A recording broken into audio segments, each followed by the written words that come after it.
श्री साईं नाथ जी महाराज की जय। आज हम श्री साईं सचित्र के दूसरे अध्याय का पठन करेंगे। पाठकों से, सुनने वालों से विनती है कि वे एकाग्रचित्त होकर इसे सुनें। अध्याय 2 श्री साईं चरित्र। ग्रंथ लेखन का ध्येय। कार्य प्रारंभ में असमर्थता और साहस, गर्मा गर्म बहस, अर्थपूर्ण उपाधि, हेमाड़ पंथ और गुरु की आवश्यकता, यह सब हम इस अध्याय में पढ़ेंगे। पिछले अध्याय में हेमाड़ पंथ ने मौलिक ग्रंथ श्री साईं सचित्र में उन कारणों पर प्रकाश डाला था जिनके द्वारा उन्हें ग्रंथ रचना के कार्यों को आरंभ करने की प्रेरणा मिली। अब वे ग्रंथ पठन के योग्य अधिकारियों तथा अन्य विषयों का इस अध्याय में विवेचन करते हैं। ग्रंथ लेखन का हेतु। किस प्रकार हैजा के रोग के प्रकोप को आटा पिसवा कर और उसको गांव के बाहर चारों ओर फेंकवा कर बाबा ने रोका, उसका उन्मूलन किया गया है। बाबा की इस लीला का प्रथम अध्याय में वर्णन किया जा चुका है।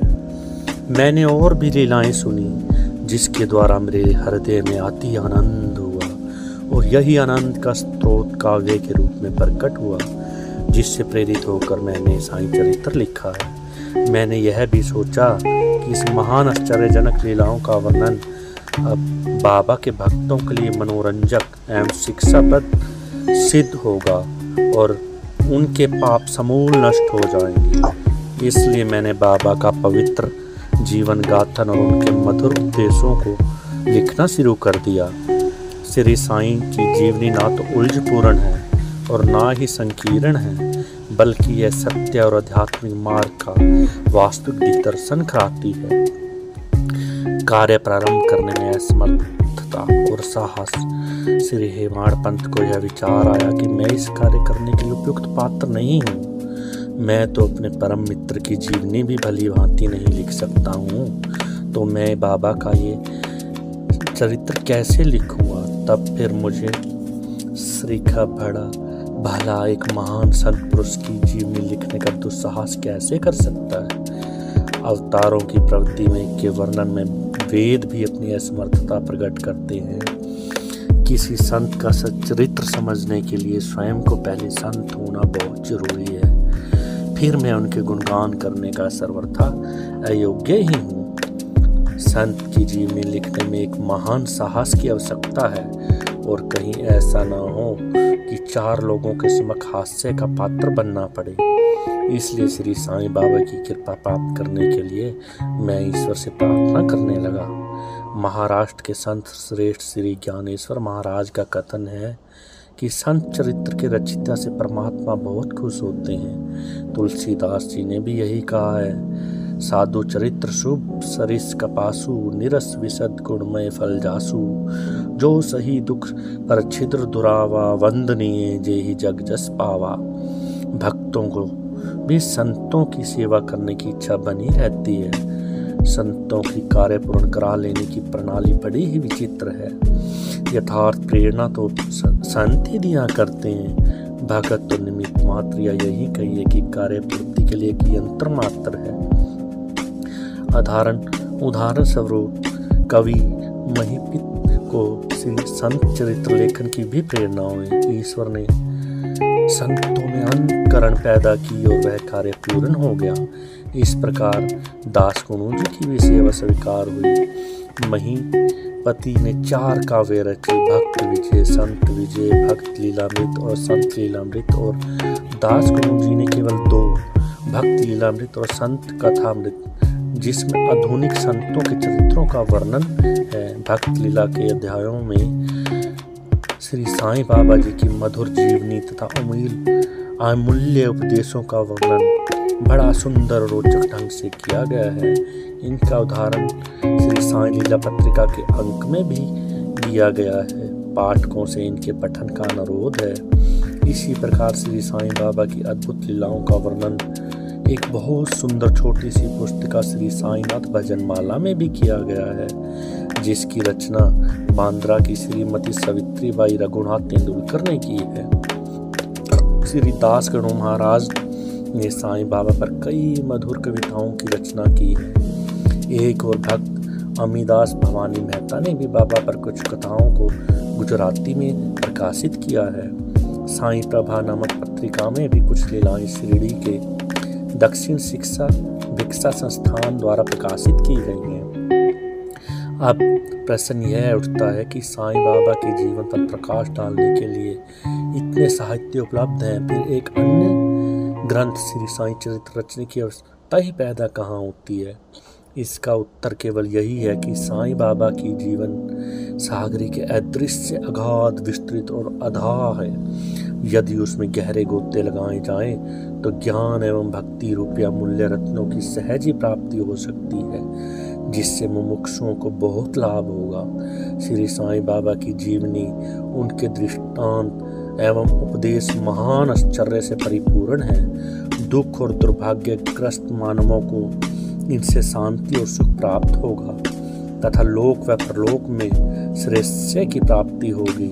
यदि श्री साईं बाबा के उपदेशों का, जो कि वैदिक शिक्षा के समान ही मनोरंजक और शिक्षाप्रद है, ध्यान पूर्वक श्रवण एवं मनन किया जाए तो भक्तों को अपने मनोवांछित फल की प्राप्ति हो जाएगी, अर्थात ब्रह्म से अभिन्नता, अष्टांग योग की सिद्धि और समाधि, आनंद आदि की प्राप्ति भक्तों को सरलता से हो जाएगी। यह सोचकर मैंने चरित्र की गाथाओं को संकलित करना प्रारंभ कर दिया। साथ ही यह विचार भी आया कि मेरे लिए सबसे उत्तम साधना तो केवल यही है। जो भोले भाले प्राणी श्री साईं बाबा के दर्शनों से अपने नेत्र सफल करने के सौभाग्य से वंचित रह गए हैं, उन्हें यह चरित्र अति आनंददायक प्रतीत होगा। अतः मैंने भी अपना अहंकार श्री सद्गुरु के चरणों में न्यौछावर कर दिया। मैंने सोचा कि अब मेरा पथ अति सुगम हो गया है और बाबा मुझे इहलोक और परलोक में सुखी बना देंगे। मैं स्वयं बाबा की आज्ञा प्राप्त करने का साहस ना कर सकता था। अतः मैंने श्री माधवराव उपनाम सामा जी से, जो बाबा के परम भक्तों में से थे, मैंने उनसे प्रार्थना की। उन्होंने इस कार्य के निमित्त श्री साईं बाबा से विनम्र शब्दों में इस प्रकार प्रार्थना की। ये अन्ना साहब आपकी जीवनी लिखने के लिए बहुत उत्सुक हैं, परंतु आप कृपया ऐसे ना कहना कि मैं तो फकीर हूँ, मेरी जीवनी लिखने की आवश्यकता ही क्या है।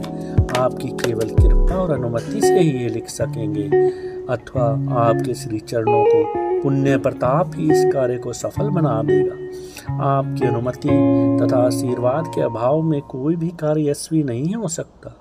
यह प्रार्थना सुनकर बाबा को दया आ गई। उन्होंने आश्वासन और उदी देकर अपना वरदास्त मेरे सर पर रखा और कहने लगे, इन्हें जीवनी और दृष्टांतों को एकत्रित कर लिपिबद्ध करने दो, मैं इनकी सहायता करूंगा। मैं स्वयं ही अपनी जीवनी लिखकर भक्तों की इच्छा पूर्ण करूंगा, परंतु इनको अपना अहंकार त्याग कर मेरी शरण में आ जाना चाहिए। जो अपने जीवन में इस प्रकार का आचरण करेंगे, मैं उनकी अत्यधिक सहायता करूंगा।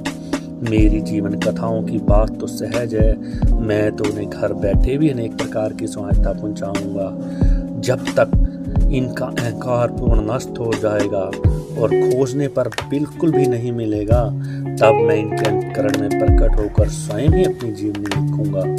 मेरे चरित्र और उपदेशों के श्रवण मात्र से ही भक्तों के दिल में श्रद्धा जागृत होकर सरलता पूर्वक आत्मानुभूति एवं परमानंद की प्राप्ति हो जाएगी।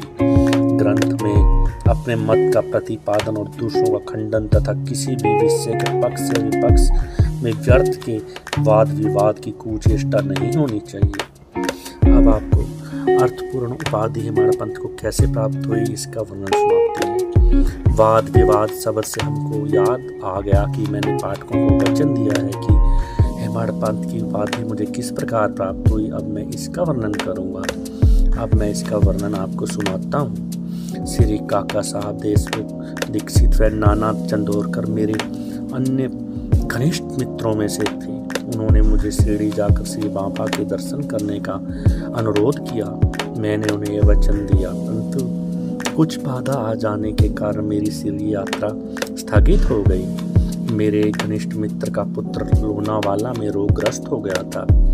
उन्होंने सभी संभव आदि भौतिक और आध्यात्मिक उपचार किए, परंतु सभी प्रयत्न निष्फल हुए और ज्वर किसी भी प्रकार से कम ना हुआ। यह घटना देखकर मेरे दिल में विचार आया कि जब गुरु एक बालक के प्राणों की रक्षा करने में असमर्थ है, फिर उसकी हमें ज़रूरत ही क्या है। और जब उनमें कोई सामर्थ्य नहीं है तो फिर मैं शिरडी क्यों जाऊं। ऐसा सोचकर मैंने शिरडी की यात्रा स्थगित कर दी। परंतु जो होना है वह तो होकर ही रहेगा, और इस प्रकार हुआ। नाना साहब चंदौरकर बसई के दौरे पर जा रहे थे।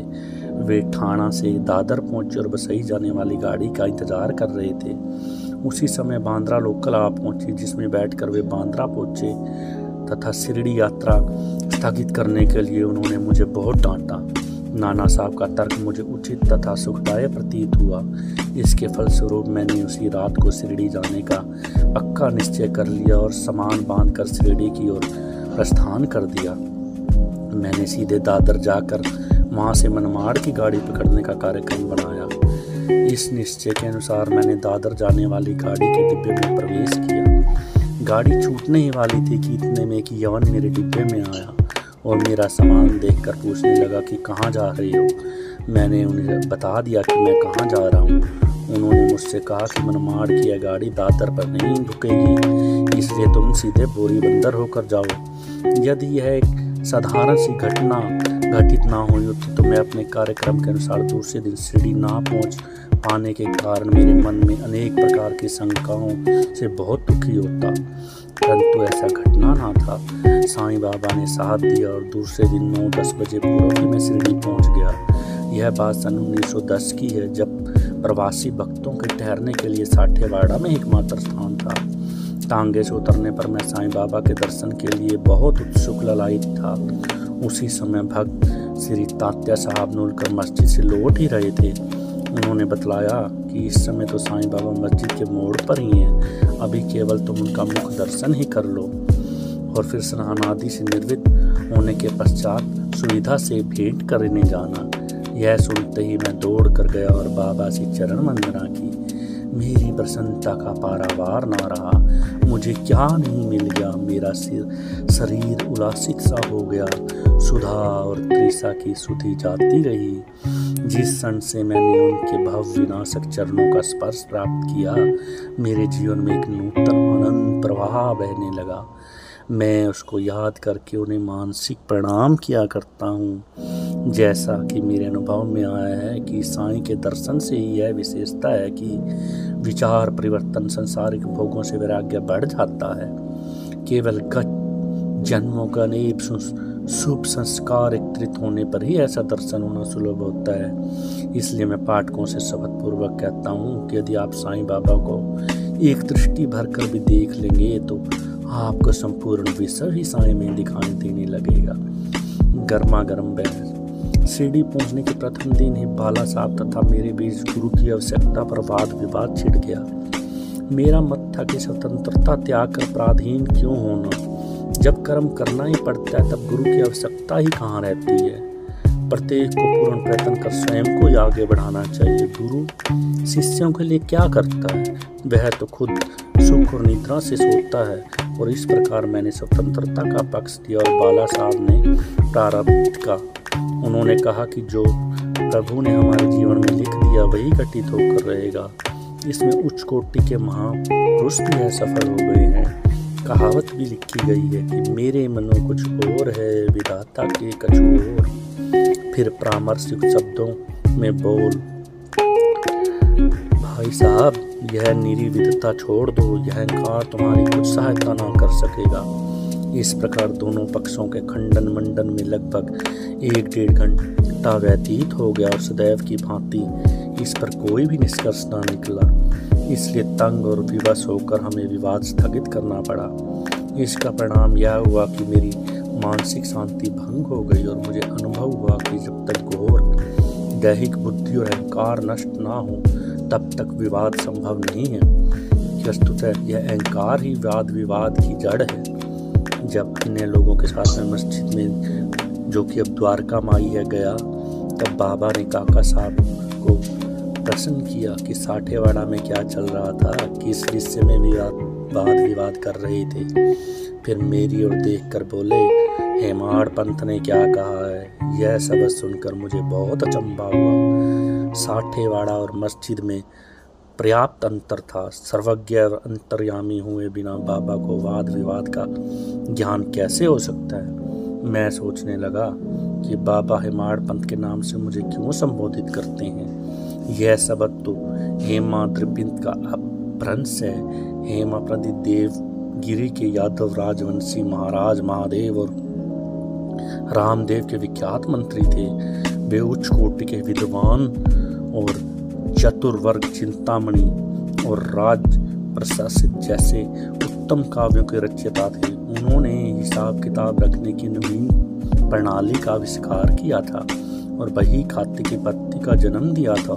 और इस उनके विपरीत मैं कहाँ एक अज्ञानी मूर्ख और मंदबुद्धि हूँ।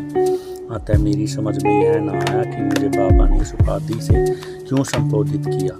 गहन विचार करने पर मैं इस निष्कर्ष पर पहुंचा, कहीं मेरे अहंकार को चूर्ण करने के लिए ही तो बाबा ने इस अस्त्र का प्रयोग नहीं किया, ताकि मैं भविष्य में सदैव के लिए विनम्र हो जाऊं, निराभिमानी हो जाऊं, अथवा कहीं यह मेरे वाक चातुर्य के उपलक्ष्य में मेरी प्रशंसा तो नहीं थी। भविष्य पर दृष्टिपात करने से ऐसा प्रतीत होता है कि बाबा के द्वारा हेमाडपंत की उपाधि से विभूषित करना कितना अर्थपूर्ण और भविष्य गोचर था।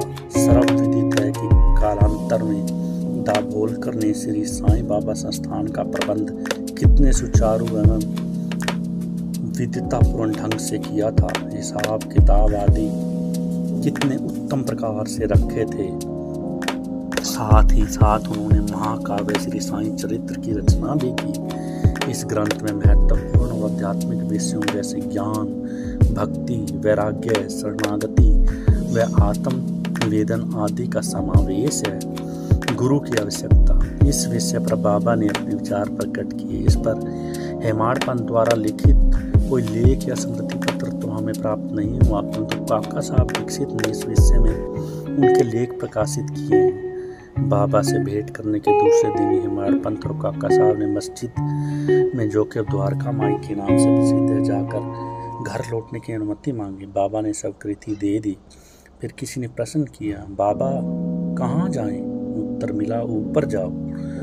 फिर दोबारा प्रश्न किया गया, बाबा मार्ग कैसा होगा, रास्ता कैसा है? तो बाबा ने कहा कि अनेक रास्ते हैं, यहाँ से भी एक रास्ता है, परंतु यह रास्ता बहुत दुर्गम है और सिंह और भेड़िए तो रास्ते में मिलते ही रहेंगे। फिर काका साहब बोले, यदि कोई पथ प्रदर्शक साथ हो, कोई मार्गदर्शन करने वाला साथ हो बाबा तो बाबा ने उत्तर दिया, तब तुम्हें कोई कष्ट ना होगा। पथ प्रदर्शक तुम्हारी सिंह, शेर, भेड़िए और बंदरों, खंदकों से रक्षा करते हुए तुम्हें सीधे निर्दिष्ट स्थान पर पहुंचा देंगे, परंतु उसके अभाव में जंगल में मार्ग भूलने या गड्ढे में गिर जाने की संभावना है। दाभोलकर भी यह उपयुक्त प्रसंग के अवसर पर वहीं उपस्थित थे। उन्होंने सोचा कि जो कुछ बाबा कह रहे हैं वह गुरु की आवश्यकता क्यों है, इस प्रश्न का उत्तर है। उन्होंने सदा के लिए मन में यह गांठ बांध ली कि अब इस विषय पर कभी वाद विवाद नहीं करेंगे और स्वतंत्र या परतंत्र व्यक्ति आध्यात्मिक विषयों के लिए कैसा सिद्ध होगा, प्रत्युत इसके विपरीत यथार्थ परमार्थ लाभ केवल गुरु के उपदेश पालन में ही निहित है। उन उपदेशों का वर्णन मूल काव्य ग्रंथ के इसी अध्याय में किया गया है, जिसमें लिखा गया है, राम और कृष्ण महान अवतारी होते हुए भी आत्मानुभूति के लिए राम को अपने गुरु वशिष्ठ और कृष्ण को अपने गुरु संदीपनी की शरण में जाना पड़ा था। इस मार्ग में उन्नति प्राप्त करने के लिए केवल श्रद्धा और धैर्य ये ही दो गुण सहायक हैं। बोलो सच्चिदानंद सद्गुरु श्री साईनाथ जी की जय। अध्याय 2 समाप्त। श्री सद्गुरु साईनाथम प्रणमस्तु शुभम भवतु। जय साईनाथ।